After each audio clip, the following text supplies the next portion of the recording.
कोटा लोकसभा अध्यक्ष ओम बिरला ने आज नानता के स्थानीय लोगों को दी बड़ी सौगात। नवनिर्मित सावित्रीबाई फुले सामुदायिक भवन का लोकार्पण किया। लोकार्पण समारोह में वरिष्ठ भाजपा नेता पंकज मेहता, कोटा विकास प्राधिकरण के आयुक्त हरफूल यादव के साथ बड़ी संख्या में स्थानीय लोग मौजूद रहे। स्थानीय लोगों की लंबे समय से सामुदायिक भवन की मांग थी, जिसको देखते हुए नगर विकास न्यास द्वारा यह सामुदायिक भवन का निर्माण करवाया गया।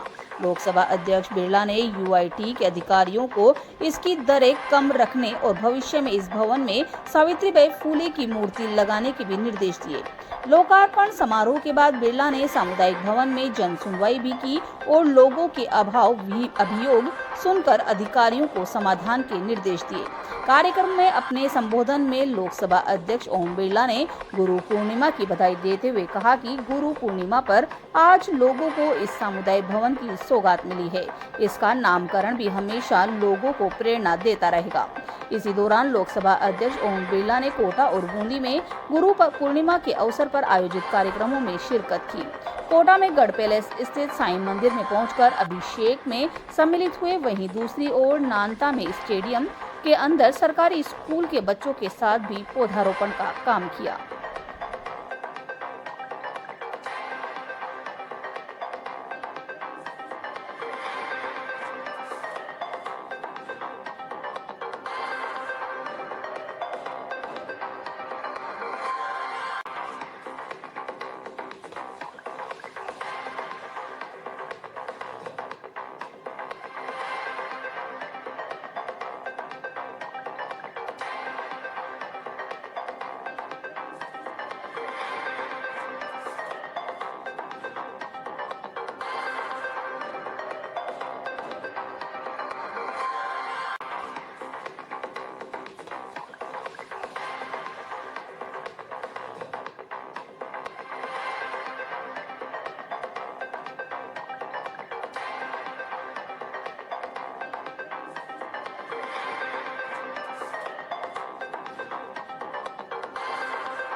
पर हमारे बीच आप सबके लाडले माननीय लोकसभा अध्यक्ष महोदय श्रीमान ओम बिरला साहब की अध्यक्षता में आज ये कार्यक्रम आयोजित हो रहा है। माननीय पंकज मेहता जी, माननीय सत्यप्रकाश जी, माननीय विभिन्न जनप्रतिनिधिगण और आप सब नानता क्षेत्र के आसपास के विभिन्न जनप्रतिनिधिगण और आमजन, माताओं बहनों, पत्रकार बंधु और यहाँ पधारे हुए सभी गणमान्य नागरिकगण, मैं आप सबका कोटा विकास प्राधिकरण की तरफ से इस कार्यक्रम में हार्दिक तहे दिल से स्वागत करता हूं। माननीय लोकसभा अध्यक्ष महोदय की जब भी हम आपसे निर्देश प्राप्त करते हैं तब तहे दिल से इच्छा ही रहती है कि कोटा का कोई भी आदमी, आम जन, गरीब झोंपड़ी में रहने वाला आदमी, गरीब कमजोर बस्ती में रहने वाला आदमी या किसी भी इलाके में रहने वाला संक्रांत नागरिक, उन सबको बहुत अच्छी जन सुविधाएं मिलनी चाहिए। और कोटा विकास प्राधिकरण के गठन होने के बाद में कोटा विकास प्राधिकरण की कोटा के आम जन की बहुत अधिक अपेक्षाएं रहती हैं। और मैं आपको आश्वस्त करना चाहूंगा सर कि आपकी अपेक्षाओं पर कोटा विकास प्राधिकरण निरंतर काम करता जा रहा है। भारत कभी भूल नहीं सकता उस समय सावित्रीबाई फूले जी ने महिला शिक्षा के लिए अपने आप को समर्पित किया। एक शिक्षिका के रूप में उन्होंने कुछ बालिकाओं को पढ़ाने का, अध्ययन प्रशिक्षण देने का काम शुरू किया। समाज ने उस समय विरोध किया, लेकिन उस विरोध के बाद भी उनके प्रयास निरंतर चलते रहे और उनका दिया हुआ दर्शन, उनका दिया हुआ विचार आज भारत को दुनिया में सबसे आगे पहुंचाने का काम है।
पौधारोपण के लिए जाना चाहते हैं, आप भी पौधारोपण करेंगे।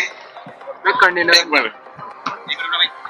गुरु पूर्णिमा की सभी को शुभकामनाएं। आज गुरु वंदन का दिन है, गुरुओं का नमन करने का दिन है। इस समाज जीवन के अंदर व्यक्ति पैदा होने से ही उसके जीवन को संस्कारित करना, उसके जीवन दर्शन की दिशा तय करना और हर चुनौती, आपदा और संकट के समय उसका मार्गदर्शन करने का काम गुरु करता है। और इसीलिए गुरु का महत्व हम सबके जीवन में है।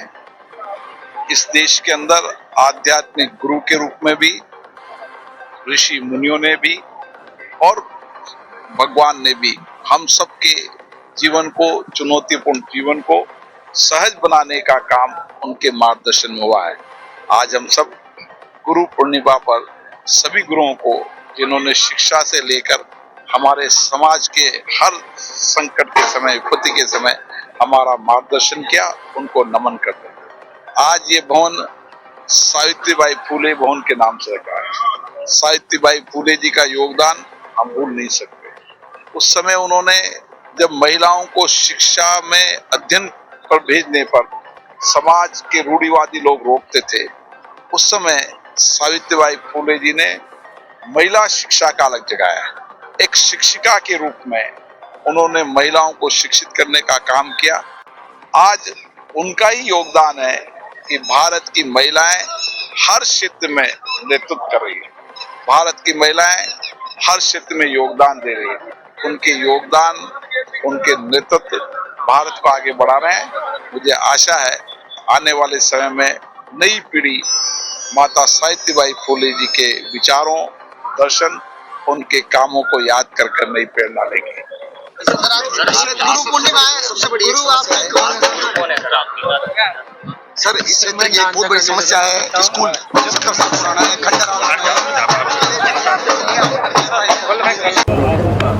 पर्यावरण संरक्षण के लिए और पर्यावरण की वैश्विक चुनौतियों से लड़ने के लिए पूरे देश और दुनिया का आह्वान किया है